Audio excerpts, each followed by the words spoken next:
You wake up, go to the kitchen with your legs still a little heavy from sleep, grab bread, coffee with milk, maybe a fruit, and believe that you are doing something good for your body. After all, it's a light breakfast without exaggeration, exactly as they have recommended for decades.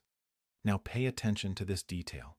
In the first 2 hours after you wake up, your body is going through the moment of greatest muscle breakdown of the entire day.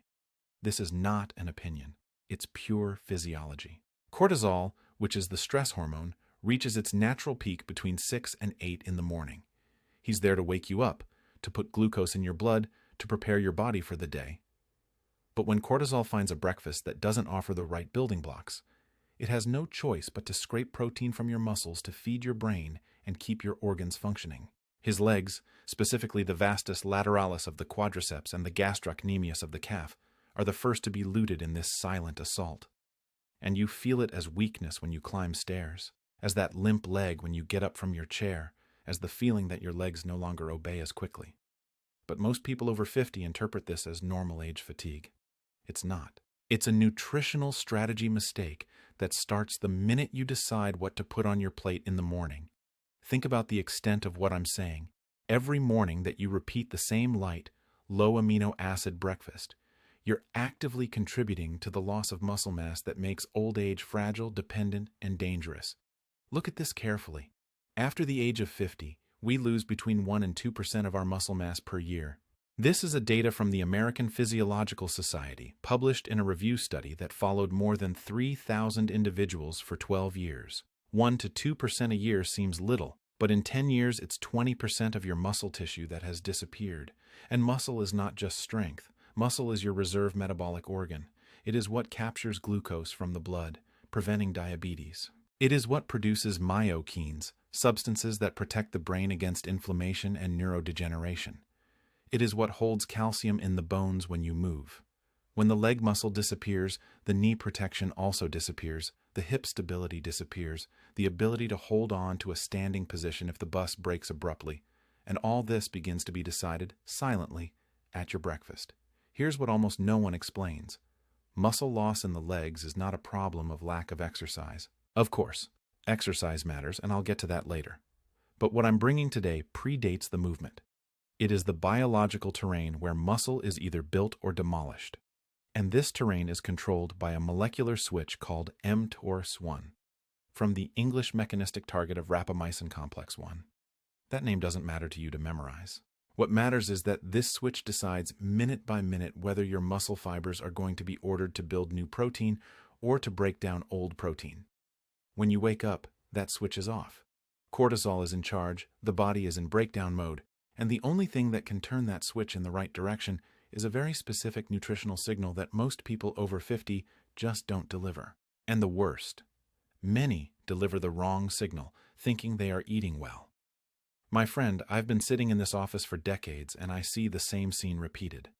Donna Lucia, 67 years old, a retired teacher, arrives with her legs getting thinner, climbs into the office leaning on the railing, and proudly tells me that she drinks skim milk with coffee and eats wholemeal toast with diet jam because she wants to control her cholesterol and sugar.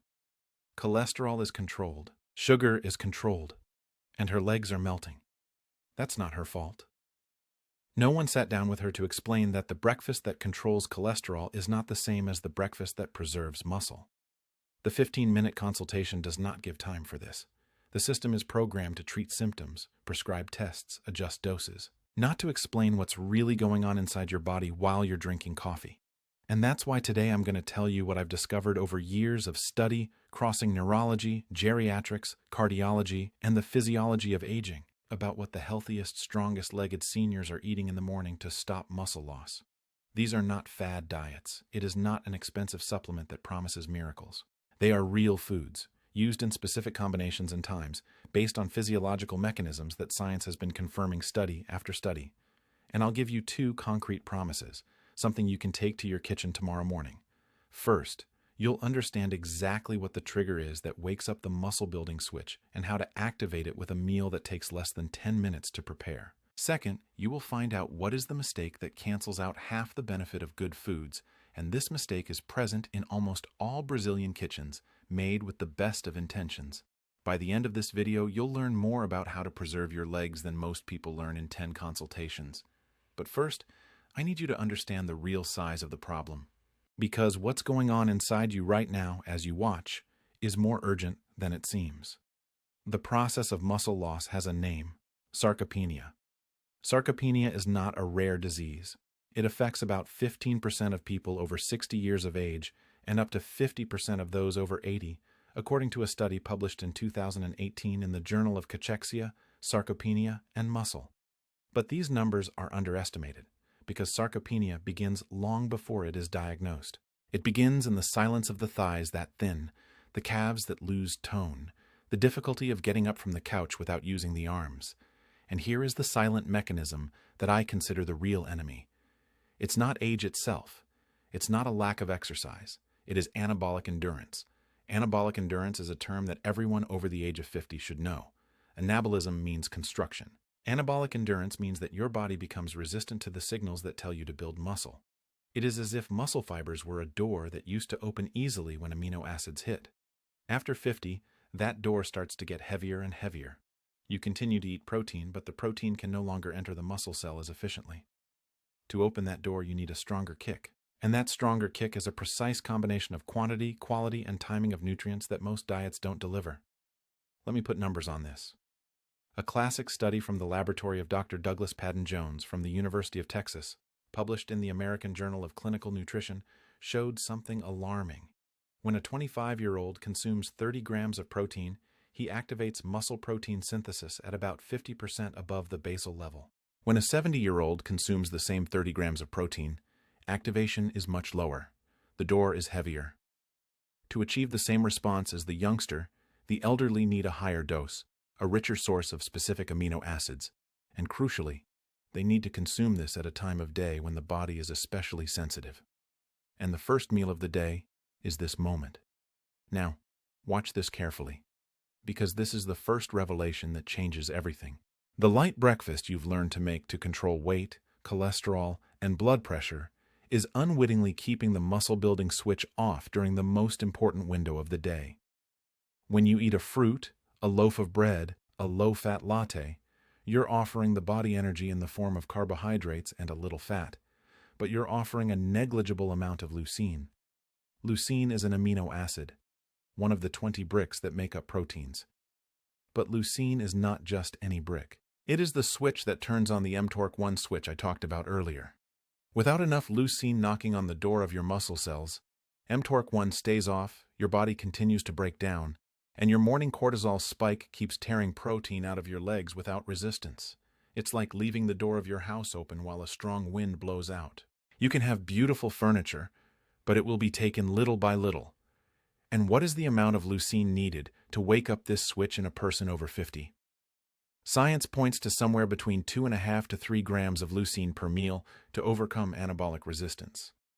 This was demonstrated in a study of 2016 led by Dr. Elena Volpi, published in the Journal of Gerontology. To give you an idea, 3 grams of leucine are present in about 150 grams of chicken, or in 6 whole eggs, or in a specific amount of some foods that I'm going to reveal throughout this video. Now think about your breakfast. How many grams of leucine do you think you have in a slice of bread with jam and a latte? Less than half a gram. You're sending 0 muscle-building signals to the window where the body needs that signal most. And it happens day after day, month after month, year after year. This reminds me of Mr. Antonio, a 72-year-old man who arrived here at the office with his daughter, very worried because he was dragging his feet and had already fallen twice in the bathroom. The daughter said, "Doctor, he eats well, eats every 3 hours, drinks milk, eats fruit, eats soup." I looked at Mr. Antonio, with those thin legs, that unsafe gait, and asked, "What do you eat for breakfast?" He answered, "A cup of coffee with sweetener and 2 crackers. That's not eating well. This is cheating hunger, while the body cannibalizes its own muscles." Mr. Antonio was not sick. He was malnourished with a specific nutrient, leucine, at the wrong time. We adjusted his breakfast. I won't anticipate the details yet, but in 3 months the daughter called me crying with joy because he had returned to climb the stairs of the building without stopping. This is not a miracle. It is applied physiology, but most people have never heard of it because the food industry sells convenience and the 15-minute consultation only gives time to prescribe blood pressure medicine and order a blood test. Now I want to pause here to breathe together. I know this may sound heavy. Maybe you're sitting there, listening, thinking about your own leg, your own difficulty getting out of the car, your own feeling that something is slipping through your fingers. And maybe you feel angry too. Anger because you did everything right. You followed the recommendations, you controlled the salt, you cut the saturated fat, you took the medicines properly, you had the checkup, and even then, the legs are going away. This is not fair, and it's not your fault. The system treated your cholesterol and forgot about your muscle. He treated his pressure and ignored his strength. He treated the number in the exam and not the person who gets up from the chair. And that's exactly why I'm here. Because you deserve to understand what's really going on. You deserve a way out based on science, not guesswork. And this exit begins now, with the first practical revelations. Before I open the first of them, I want to ask you something. If what I've said so far made sense to you, if you recognize this situation in your life or in the life of someone you love, leave a comment with the city where you're watching us from. I like to know where you are from. It makes me feel that this office is bigger than 4 walls. And if you can, subscribe to the channel because the content I'm bringing here is not what you find anywhere. Here we dive deep into real science, without fear of speaking technical names, but always translating it to your reality. And share this video with someone who is feeling weak legs. It can be your brother, your neighbor, your father. Because this information can change the course of someone's old age. Now, let's move on to the first revelation. The first food that seniors with strong legs are eating in the morning is the egg. But it's not just any amount of egg, and it's not prepared in any way. And here's the common mistake that nullifies the benefit. Most people eat 1 egg, or at most 2, and think they're making a protein-rich breakfast. A large egg has about 6 grams of protein. This gives approximately 0.5 grams of leucine. Remember what I said? To turn on the muscle-building switch after age 50, you need 2.5 to 3 grams of leucine in your meal. With an egg, you don't even get to 20% of what you need. The door remains closed. Cortisol continues to act. The leg continues to lose fiber. It's like trying to put out a fire with a glass of water. The intention is good, but the dose is insufficient. What the studies show is that the consumption of 3 whole eggs for breakfast for a person over 50 begins to approach a significant anabolic signal. 3 eggs provide about 18 grams of protein and approximately 1.5 grams of leucine. It's still not ideal, but it's already a much stronger signal. And now look at this detail that changes everything. The egg is not just protein. The yolk contains choline, which is a precursor to acetylcholine, the neurotransmitter that commands muscle contraction. Without enough acetylcholine, the brain sends the order and the leg muscle does not respond with the same speed. This was studied by the Karolinska Institute in Sweden in a paper published in 2021 in the Journal of Nutrition, showing that elderly people with higher choline intake performed better in gait speed tests. The yolk also contains vitamin D, which is crucial for calcium absorption and muscle function, and it contains fatty acids that participate in the integrity of the cell membrane. When you throw away the yolk, as so many people do in fear of cholesterol, you're literally throwing away the most valuable part of the egg for muscle and brain health. And since I touched on cholesterol, I need to open an important parenthesis. For decades, it has been said that eggs raise cholesterol and cause heart attacks. This was based on observational studies full of biases. The most recent meta-analyses, such as the one published in the British Medical Journal in 2020, following more than 200,000 people, found no significant association between moderate egg consumption and cardiovascular risk in the general population. And in the elderly, the risk of frailty and falling is a much stronger predictor of mortality than mildly elevated cholesterol. What I am saying is that the fear of the egg has killed more legs than the egg has ever killed hearts. Talk to your doctor, of course. Each case is different, but do not accept the automatic prohibition of the egg without an individualized discussion. This is the kind of conversation that the 15-minute consultation does not allow, but that you have a right to have. Now, the preparation of the egg matters, and it matters more than you think. When you fry the egg at a very high temperature, above 180 degrees Celsius, the fatty acids in the yolk begin to oxidize. The hill begins to degrade. Fat-soluble vitamins, such as vitamin A and vitamin D, lose biological activity. What was a near-perfect food becomes an impoverished version of itself. The ideal is boiled egg, poached or scrambled over low heat, with a drizzle of olive oil, not refined vegetable oil. Extra virgin olive oil, as I said, contains polyphenols that protect egg fats from oxidation during cooking. It is a natural chemical protection. The science behind this comes from food chemistry studies, such as those published in the Journal of Agricultural and Food Chemistry, which show that olive oil reduces the formation of cholesterol oxidation products during heating. These oxidation products, called COP, are cytotoxic and can damage the endothelium of blood vessels. By simmering the egg with olive oil, you are not only preserving the nutrients but also preventing the formation of harmful compounds. There is another detail about the egg that few people know. The egg white contains a protein called avidin, which binds to biotin, a B vitamin, and prevents its absorption. When you eat the egg raw, avidin is active and can, over time, contribute to biotin deficiency. But when you cook the egg, the avidin is denatured and loses that ability to bind to biotin. Biotin, in turn, is important for the production of energy in mitochondria, including in the mitochondria of muscle cells. Each muscle fiber has thousands of mitochondria, which are the power plants. If biotin is lacking, the production of ATP, the energy currency, is compromised. The muscle may even have protein, but it does not have the energy to contract hard. Cooking the egg solves this problem in a simple way. One more reason to never consume raw eggs, as some people do in smoothies or smoothies. And then there's the issue of cooking time. An overcooked egg with a greenish yolk suffered a reaction between the iron in the yolk and the sulfur in the white, forming iron sulfide. This is not toxic, but it indicates that excessive heat has degraded some of the nutrients. The sweet spot is the creamy yolk, cooked but still moist, which indicates that the proteins have been denatured enough to be digested, but the vitamins and fatty acids have been preserved. Mr. Osmar, a 74-year-old patient, a former bricklayer, came to me with a weakness in his legs that prevented him from carrying the groceries from the market. He ate 2 fried eggs every morning in butter over high heat and drank orange juice. The protein was there, but poorly prepared. The juice, as I will explain later, canceled out part of the benefit with the fructose peak. When he started eating 3 scrambled eggs over low heat with olive oil, accompanied by cold sweet potatoes, without juice, in 3 weeks he reported that the bags at the market seemed lighter. It wasn't the strength that had magically returned. It was the muscle-building signal that was finally getting into the fibers, and energy was being produced more efficiently. But the egg alone doesn't do the full job.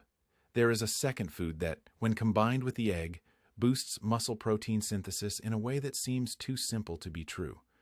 But it is real and has a solid biochemical basis. This combination is what I call a morning synergistic effect, and that's my second revelation. The second food is oatmeal. But it's not the oats eaten alone, and it's not the instant oats full of sugar and artificial flavoring. It is the oats in thick flakes, the one that needs to cook a little. Oats are known to be a source of fiber, control cholesterol, and give satiety. But what almost no one explains is that oats have an amino acid profile that, although not complete like that of the egg, contains an interesting amount of complementary branched chain amino acids. When you combine egg with oats, the amino acid spectrum is full, and the leucine in the egg finds partners that increase its efficiency.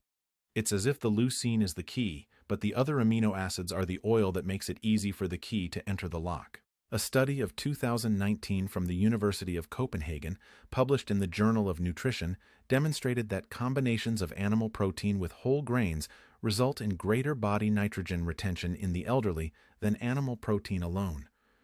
Retained nitrogen is a marker that the body is building tissue, rather than excreting protein. Now dive with me a little deeper into the biochemistry of oats. It contains beta-glucans, which are soluble fibers with a very special effect. Beta-glucans form a gel in the intestine that slows down the absorption of glucose and cholesterol. This is already known, but what's less well known is that beta-glucans also feed colon-specific bacteria, such as those in the genus Roseburia and Eubacterium, which produce butyrate. Butyrate, as I have already mentioned, is a short-chain fatty acid with potent anti-inflammatory properties. It crosses the intestinal wall, falls into the bloodstream, and reaches the muscles. There, it acts as an inhibitor of histone deacetylases, which are enzymes that compact DNA and silence genes. By inhibiting these enzymes, butyrate allows muscle repair and growth genes to be read more easily. It's as if the muscle DNA is wrapped around a spool, and the butyrate loosens that spool, exposing the building instructions. This is epigenetics applied to muscle, and it's one of the hottest frontiers of aging research. In addition, oats contain avenanthramides, which are phenolic compounds that are unique to oats. Avenanthramides have an anti-inflammatory and vasodilator effect. They increase the production of nitric oxide by the endothelium of the blood vessels. Nitric oxide relaxes the arteries, increasing blood flow to the muscles. Imagine your femoral arteries, which run down your thighs, dilating gently after your oatmeal breakfast, allowing more oxygen and nutrients to reach the vastus medialis, the rectus femoris, the soleus. That's improved muscle perfusion.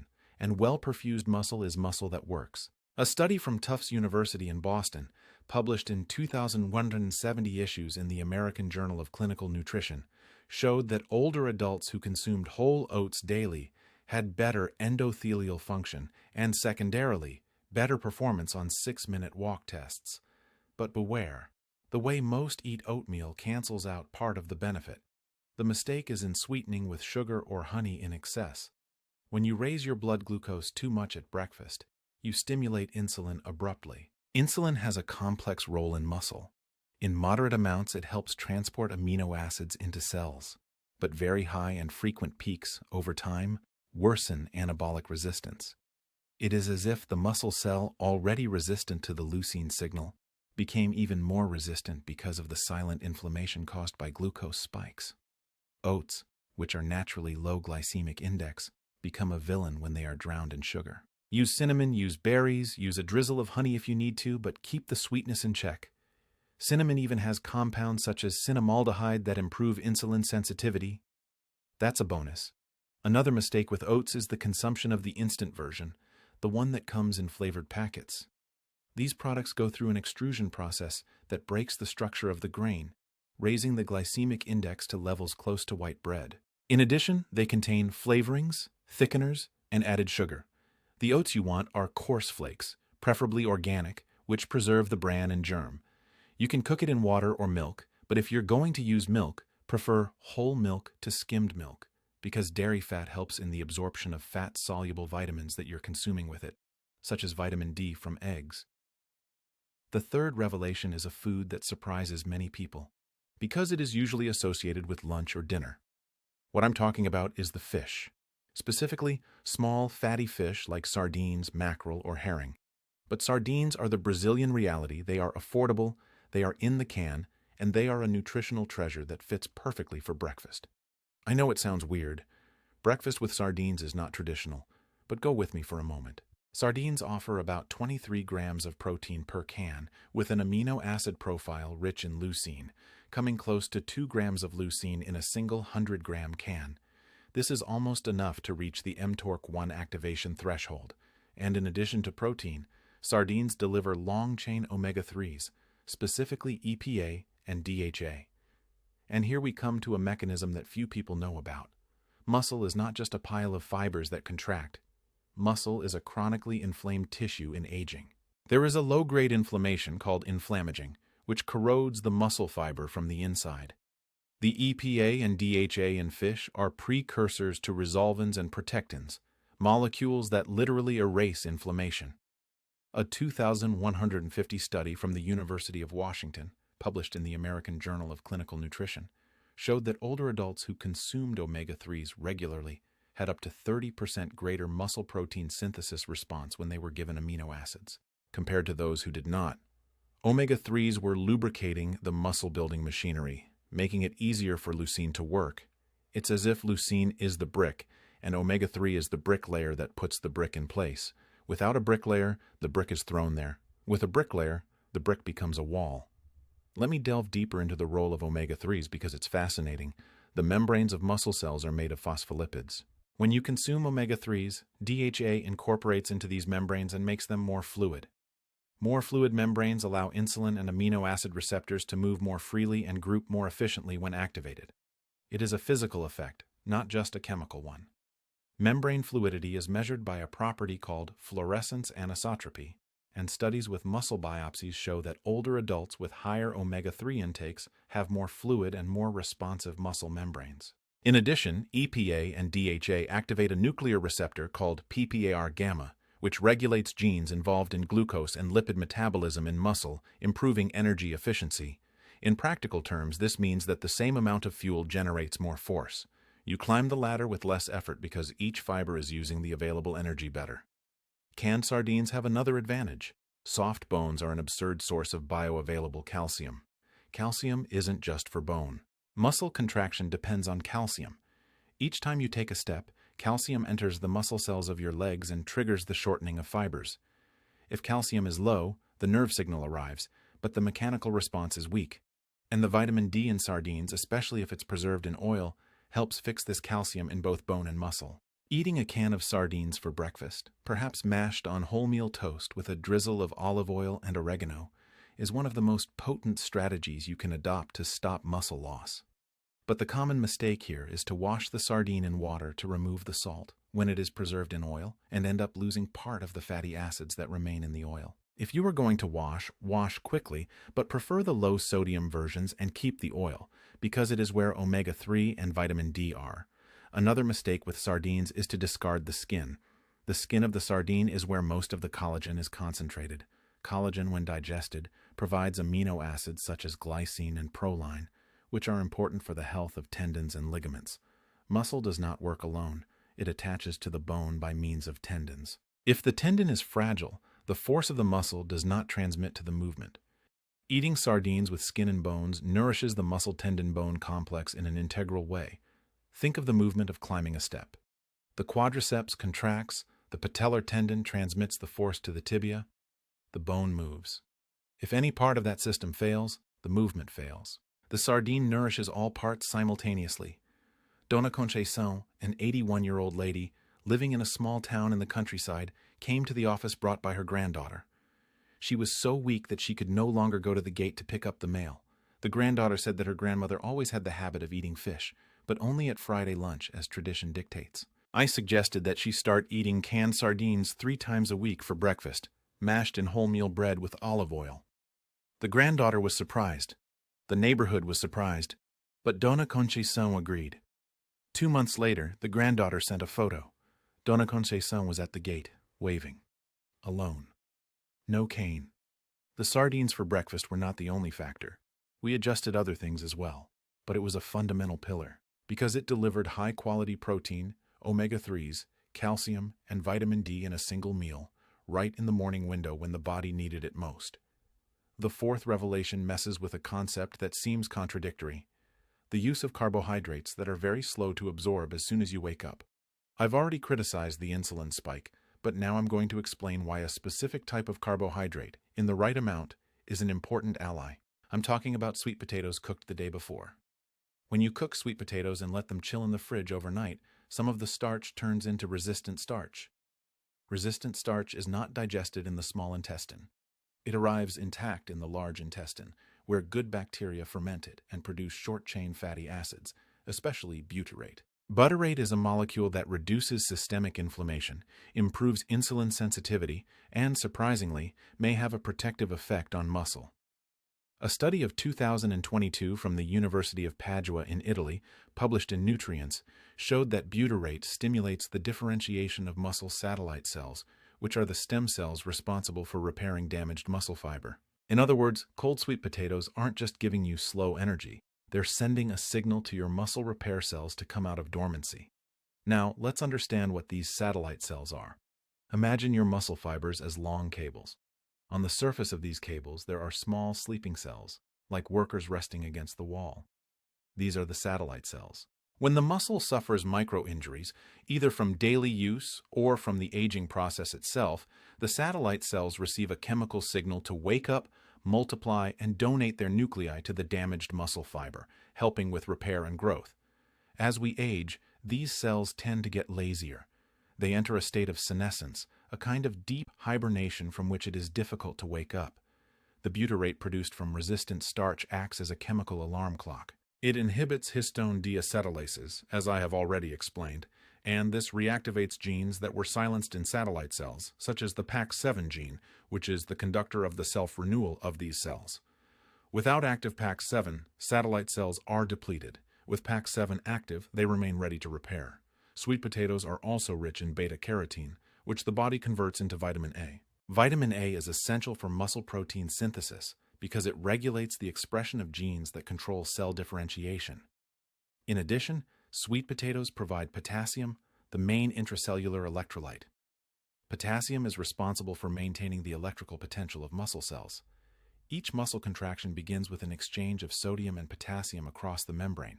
If potassium is low, the muscle becomes weaker and more prone to cramps. Sweet potatoes have more potassium per gram than bananas, a fact that surprises many people. An average sweet potato has about 540 milligrams of potassium, compared to about 420 for bananas, and the potassium in sweet potatoes is absorbed more sustainably because the fiber modulates the speed of absorption. The common mistake that cancels out the benefit, eating the hot, freshly cooked sweet potato. When you eat hot, the starch is in digestible form, the glycemic index goes up, the insulin goes up more, and the resistant starch hasn't formed. You lose the beauty rate effect. The tip is to cook some sweet potatoes on Sunday, store them in the refrigerator, and consume them cold or slightly warmed for breakfast throughout the week. You can slice it and eat it with sardines, you can mash it with egg, you can eat it in cubes with olive oil. It's practical, it's cheap, and the science behind it is solid. Imagine your satellite cells, those little repair factories scattered along the muscle fibers of your thighs, receiving a chemical signal that says, "Wake up, it's time to fix yesterday's damage and get your leg ready for today." There is another detail about sweet potatoes that deserves attention: the skin. The skin of the sweet potato contains an even higher concentration of phenolic compounds and fiber than the pulp.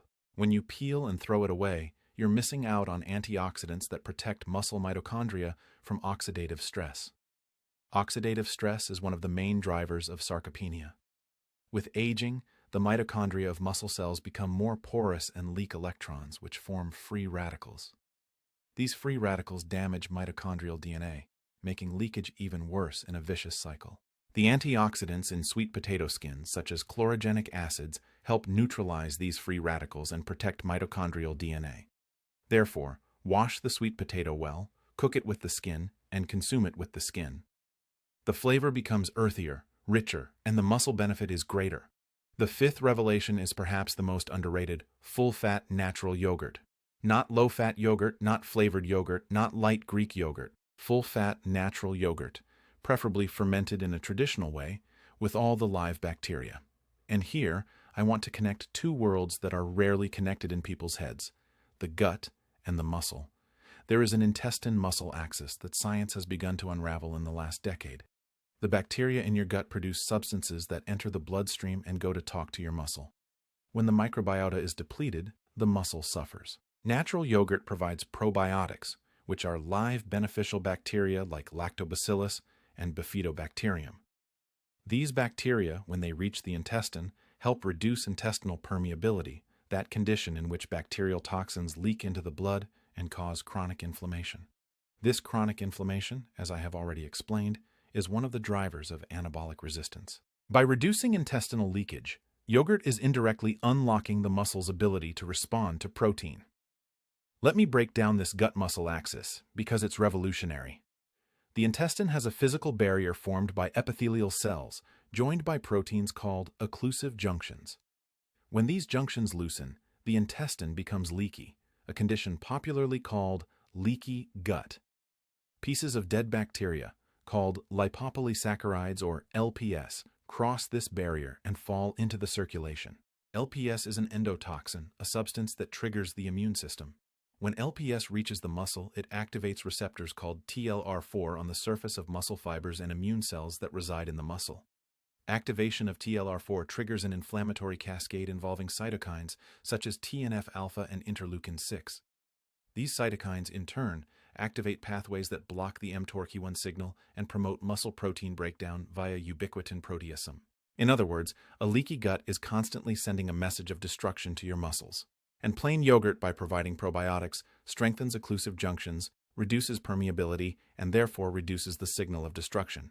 In addition, full-fat yogurt contains milk fat, which is rich in conjugated linoleic acid, CLA.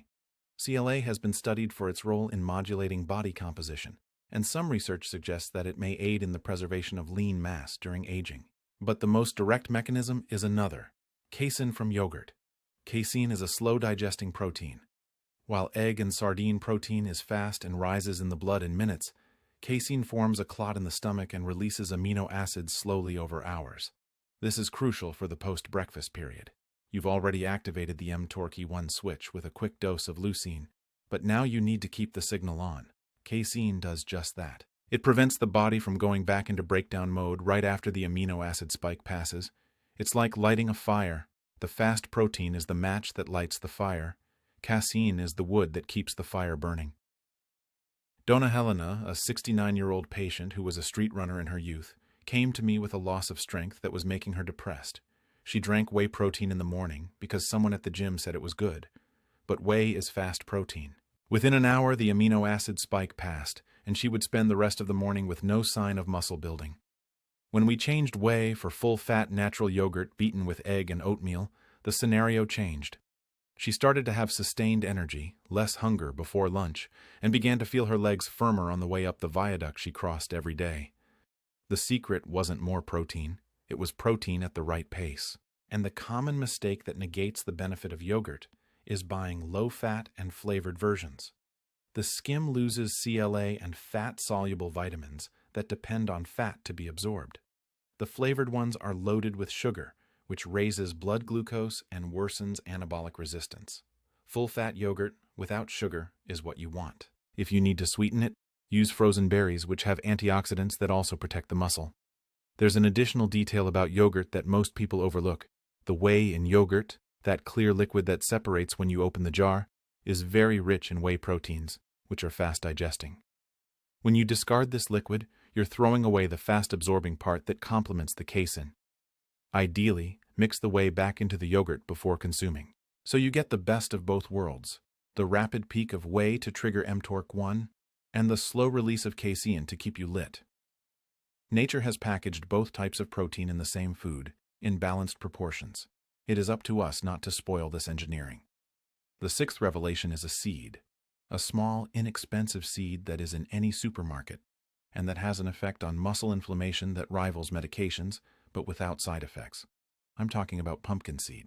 Pumpkin seed is one of the richest sources of magnesium out there. A 30-gram serving, about 2 tablespoons, provides approximately 150 milligrams of magnesium, which is nearly half of an older adult's daily requirement. And magnesium is a mineral absolutely central to muscle function. It participates in the relaxation of the fiber after contraction. Without enough magnesium, the muscle becomes chronically tense, prone to cramps, and with a lower ability to generate force. But magnesium's deeper role in muscle preservation is another. It's a cofactor for more than 300 enzymes, including several involved in protein synthesis and the production of ATP, which is the cell's energy currency. Let's delve deeper into the role of magnesium. ATP, adenosine triphosphate, is the molecule that provides energy for virtually every reaction in the body. But ATP does not exist free in cells. It is always attached to a magnesium ion.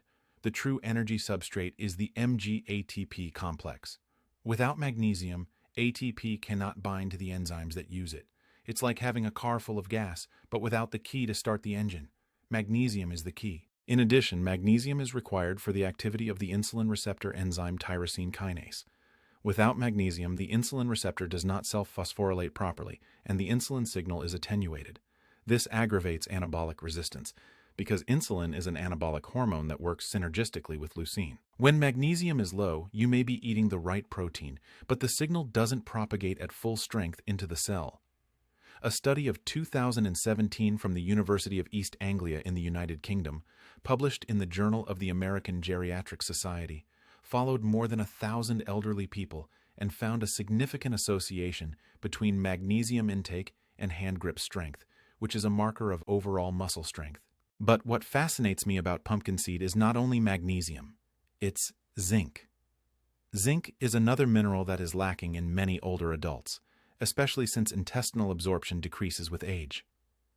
Zinc is necessary for the production of testosterone and IGF-1, 2 anabolic hormones that, even at low levels in aging, still play a role in muscle maintenance. In addition, pumpkin seed contains phytosterols that compete with bad cholesterol and have an anti-inflammatory effect. Imagine crushing 2 tablespoons of pumpkin seeds and throwing it on top of yogurt with oatmeal and berries. You're creating a symphony of anabolic, anti-inflammatory, and energetic signals that your body doesn't see in a conventional breakfast. Zinc deserves an additional paragraph. It is a cofactor of more than 100 enzymes, including the metalloproteinases that remodel the extracellular matrix of muscle. The extracellular matrix is the network of proteins that surrounds muscle fibers, providing structural support and transmitting strength. Without zinc, this matrix becomes disorganized, and the force generated by contraction does not translate into efficient movement. In addition, zinc is a component of the enzyme superoxide dismutase, one of the body's main antioxidant defenses. Without zinc, oxidative stress in muscle fibers increases, accelerating mitochondrial damage. Pumpkin seed also contains tryptophan, an amino acid precursor to serotonin. Serotonin doesn't just regulate mood, it also participates in the regulation of appetite and circadian rhythm. A healthy microbiota, fueled by the fibers in oats and sweet potatoes, converts part of tryptophan into intestinal serotonin, which signals to the brain via the vagus nerve. This gut-brain muscle axis is being unraveled now, and it's all the more reason to nourish the gut with probiotics and fiber. But the common mistake here is to consume the pumpkin seed with the skin on and without chewing it well. The peel contains phytates that can chelate minerals and reduce the absorption of the very zinc and magnesium you're after. The ideal is to buy the seed already hulled, the one that is dark green, and chew it very well or grind it. Another mistake is to buy salted and roasted pumpkin seeds at very high temperatures, like those from a bar. Excessive heat oxidizes polyunsaturated fatty acids, and excess salt disrupts electrolyte balance. Prefer the raw or lightly toasted seed at home, in a non-stick frying pan, without oil, for a few minutes. Mr. Roberto, a 65-year-old patient, a retired accountant, had nocturnal cramps that woke him up almost every morning. His calves locked, and he jumped out of bed in pain. I had taken muscle relaxants, I had stretched, I had taken tonic water because of quinine, nothing solved. When we investigated the diet, he ate very well for lunch and dinner, but breakfast was black coffee and French bread. 0 magnesium, 0 zinc, 0 leucine. We introduced the crushed pumpkin seed into the natural yogurt in the morning, along with the oatmeal and egg. Within 10 days, the cramps disappeared. It wasn't magic. It was magnesium finally reaching the muscle cells in the right amount and at the right time. We have now reached the point where the previous revelations fit into a puzzle, but the centerpiece is still missing. The one that few people talk about, that is not in popular nutrition books, and that was the subject of a recent study that left me impacted. This is the heaviest revelation in this video, and before I open it, I need to talk about the traitors. The foods that disguise themselves as healthy for breakfast, but that sabotage everything you've built so far. The first traitor is natural fruit juice. I know it hurts to hear. The orange juice, the whole grape juice, the green juice that you make with so much affection. All of them, when the fruit is liquefied and the fiber is broken or discarded, become a bomb of liquid fructose. Fructose, in excess, goes straight to the liver and favors the accumulation of liver fat and insulin resistance. And insulin resistance, as I've already explained, worsens anabolic resistance in muscle. A study of 2021 from Harvard Medical School, published in the Journal of the American College of Cardiology, showed that daily consumption of sugary drinks, including natural juices with no added sugar, was associated with a higher risk of cardiovascular mortality. And the muscular mechanism is clear. Fructose in high quantities inflames the endothelium, the inner layer of blood vessels, impairing the arrival of oxygen and nutrients to the muscles of the legs. You're taking something that you believe is healthy, but it's inflaming your vessels and making it harder to nourish your muscles. If you want vitamin C, eat the whole orange with the pomets. Fiber modulates fructose absorption and protects your liver and vessels. Let's understand fructose more deeply. Fructose is metabolized almost exclusively by the liver, unlike glucose, which can be used by any cell in the body. When you drink a glass of orange juice, you're getting the equivalent of 3 or 4 oranges in terms of fructose, but without the fiber that would slow absorption. This fructose arrives en bloc in the liver, saturates the metabolic pathways, and begins to be converted into fat by the process of lipogenesis again. This fat, in the form of triglycerides, is exported to the blood. High triglycerides are a cardiovascular risk factor, but they are also a risk factor for muscle because triglycerides can deposit between muscle fibers in the form of intramyocellular fat. This intramyocellular fat interferes with insulin signaling within the muscle cell, further worsening anabolic resistance. It's a cycle. Fructose causes insulin resistance in the liver and muscle.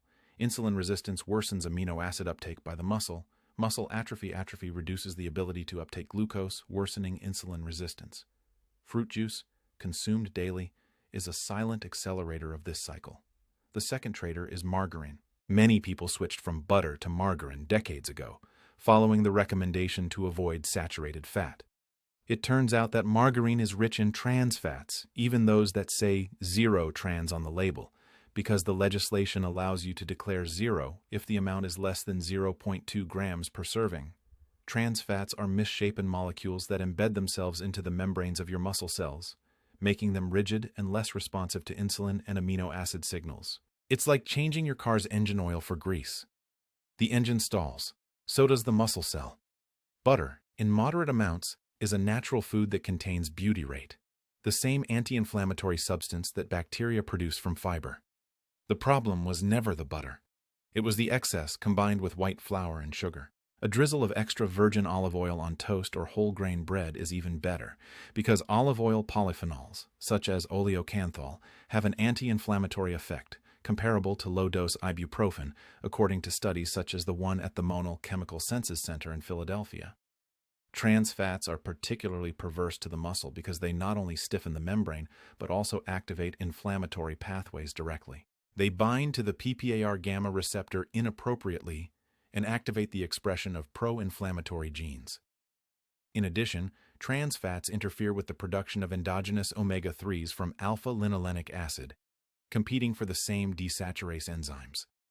This means that even if you consume plant sources of omega-3s, such as flaxseed, the presence of trans fats reduces the conversion to EPA and DHA, the active omega-3s that muscle needs. Margarine is a saboteur on multiple levels. The third traitor is industrialized wholemeal bread. The industry has learned to make up white bread with bran and caramel coloring and call it wholemeal. These breads have a glycemic index almost as high as white bread and contain additives such as emulsifiers that alter the gut microbiota and increase the permeability of the gut, contributing to systemic inflammation. The bread you want, if you are going to consume bread, is naturally fermented, made with really whole grains, preferably with seeds.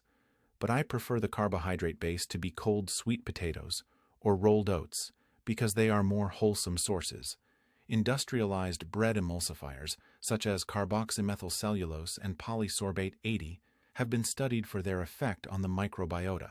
A study of 2015 from Georgia State University, published in Nature, showed that these emulsifiers alter the composition of the gut microbiota and increase intestinal permeability in mice. In humans, the evidence is piling up. Leaky gut, as I've already explained, is one of the engines of systemic inflammation that eats away at muscle. Industrialized wholemeal bread, which presents itself as healthy, is delivering not only carbohydrates with a high glycemic index, but also additives that damage the intestinal barrier.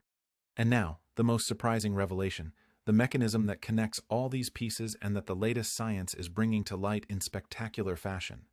The role of the muscle biological clock, the so-called circadian cycle of skeletal muscle. You have a clock inside every muscle cell in your legs. This clock is regulated by proteins called BMALO1 and clock, which oscillate over the course of the 24 hours and determine the times when the muscle is most receptive to building and the times when it is most programmed for breakdown. Studies in animal models and, more recently, in humans, published in 2022 in the journal Science Translational Medicine, have shown that muscle sensitivity to protein is not constant throughout the day. It is highest in the morning and early afternoon and falls at night. This means that the same amount of protein consumed at 8 in the morning generates more muscle synthesis than the same protein consumed at 9 at night. The muscle clock is aligned with the cycle of light and dark, and the first meal of the day is the most important stimulus to synchronize that clock. Now imagine the scene inside the muscle fiber of your thigh at 7:30 in the morning. The cell is exiting nighttime sleep mode. The BMALO1 and clock proteins are forming a complex that binds to DNA and begins to transcribe, repair, and build genes. But this complex needs a signal. This sign is the presence of nutrients, specifically glucose in moderate amounts and amino acids, especially leucine. If this signal arrives, the muscle clock understands that the day has begun, that there is food available, and triggers the protein synthesis machinery. If the signal does not arrive because you have only had black coffee with sweetener and a cookie, the clock understands that there is still a shortage and maintains the mode of conservation and breakage, aggravated by the cortisol peak. Day after day, the muscle clock becomes out of sync, and an out-of-sync clock leads to atrophy. This is not theory. Researchers at the University of Florida showed that mice that were given protein-rich food at the beginning of the active period maintained more muscle mass than those that received the same protein at the end of the active period, even with equal total calories. Timing is an ingredient in itself. Let's break down the clock proteins. BMAL1 and clock are transcription factors. They bind to specific regions of DNA called E-boxes and activate the transcription of genes such as PER and CRY. The PER and CRY proteins, in turn, accumulate and inhibit BMAL1 and clock, creating a feedback loop that lasts approximately 24 hours. This cycle is adjusted by light via the suprachiasmatic nucleus, but also by food. The first meal of the day acts as a Zeitgeber, a synchronizer for the peripheral clocks, including the muscle. When you eat protein in the morning, leucine activates mTORC1, and mTORC1, in turn, phosphorylates and stabilizes the BMAL1 protein, reinforcing the cycle. It's a two-way street. The watch controls the mTORC1, and the mTORC1 feeds back into the watch. If leucine does not arrive, BMAL1 becomes less stable, the muscle clock loses amplitude, and the repair and growth genes are transcribed less efficiently. In addition, the muscle clock controls the expression of glucose transporters, such as GLUT4. In the morning, GLUT4 levels in the muscle cell membrane are naturally higher, preparing the muscle to pick up glucose and amino acids. If you don't eat, that window of opportunity closes, and GLUT4 is internalized. At the next meal, the muscle will be less hungry for nutrients. The body adapts to scarcity, but in aging, this adaptation is disastrous, because scarcity becomes chronic and the muscle enters a state of permanent semi-atrophy. And this is where all the pieces fit together. The breakfast that stops muscle loss in the legs is one that synchronizes the muscle clock, overcomes anabolic resistance, erases inflammation, and provides energy in a stable way. That means a fast-absorbing, leucine-rich protein source, such as egg or sardines, to kickstart mTORC1, a slow-absorbing protein source, such as full-fat plain yogurt, to keep the signal on. A low glycemic index carbohydrate with resistant starch, such as cold sweet potatoes or thick rolled oats, to provide butyrate and glucose without insulin peak. A source of anti-inflammatory fats, such as olive oil or egg yolk or sardine oil, to provide omega-3s, choline, and fat-soluble vitamins. And seeds like pumpkin for magnesium and zinc that are missing. All this, ideally consumed between 7 and 9 in the morning, which is the window when the muscle clock is most awake to receive these nutrients.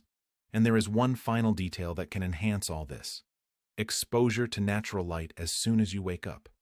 It is not food, but it is part of the strategy. When sunlight hits the retina, it signals the suprachiasmatic nucleus in the brain, which is the central clock, to synchronize all peripheral clocks, including those of the muscles. 5 to 10 minutes of natural light looking up at the sky without sunglasses helps adjust the cortisol spike, melatonin production for the next night, and the muscle's sensitivity to protein. This is simple, free, and almost no one does it. Natural light acts through photosensitive ganglion cells in the retina, which contain melanopsin. These cells detect the intensity and quality of light, especially blue light at dawn, and send a signal via the optic nerve to the suprachiasmatic nucleus.